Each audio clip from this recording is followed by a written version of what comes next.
Hello दोस्त, नमस्ते, प्रणाम। बहुत ही प्यारा सा धमाकेदार आप लोगों के लिए गीत लेके आई हूँ। सोहर गीत है, सुनिएगा। मजेदार चुटकुला सोहर गीत है। आप लोग सुनिएगा, अपना आशीर्वाद प्यार दुला दीजिएगा और लाइक शेयर सब्सक्राइब के साथ साथ हाइप भी करिएगा। जय श्री राम। ससुरे से आवले ना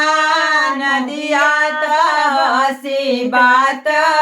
पूछली, हसी बात पूछली हो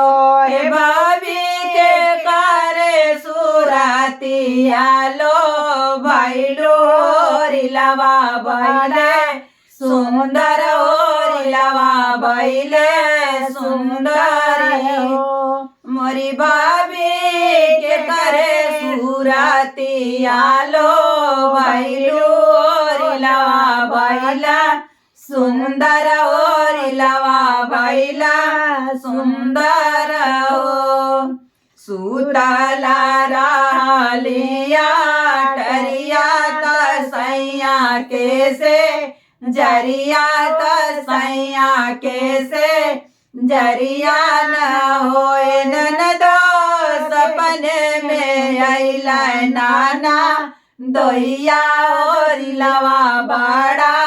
सुंदर होरिलवा बड़ा सुंदर हो मोरे ननदो सपने में अइला नाना दोहिया होरिलवा बड़ा सुंदर होरिलवा बड़ा सुंदर हो नैयरे से आवैले बहिनिया त हसी बातें पूछे त हसी बात पूछली हो दीदी के कर पड़ल पर छैया ओरिलवा बड़ा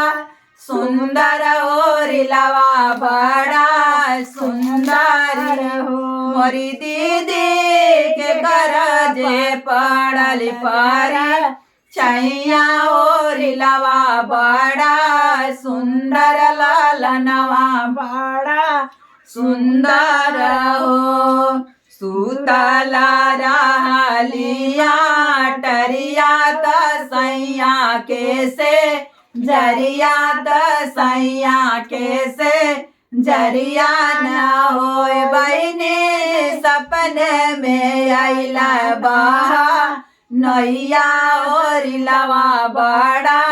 सुंदर ओरिलवा बड़ा सुंदर हो मोरी बहिनी सपने में अइला बहा नैया ओरिलवा बड़ा सुंदर ललनवा बड़ा सुंदर हो दुअरे से आवेला देवरूता हसी बात पूछे त हसी बात पूछला हो भाभी के कर पड़ल पर छैया ओरिलवा बड़ा सुंदर ओरिलवा बैला सुंदर हो सुतल माराली से जरिया सुतल माराली माहलिया तसैया के से जरिया तसैया के से जरिया न होए देवरू सपने में तुहारी से जरिया ओरिलवा बड़ा सुंदर ओरिलवा बड़ा सुंदर हो देवरू सपने में तुहारी से जरिया ओरिलवा बड़ा सुंदर ओरिलवा बड़ा सुंदर हो।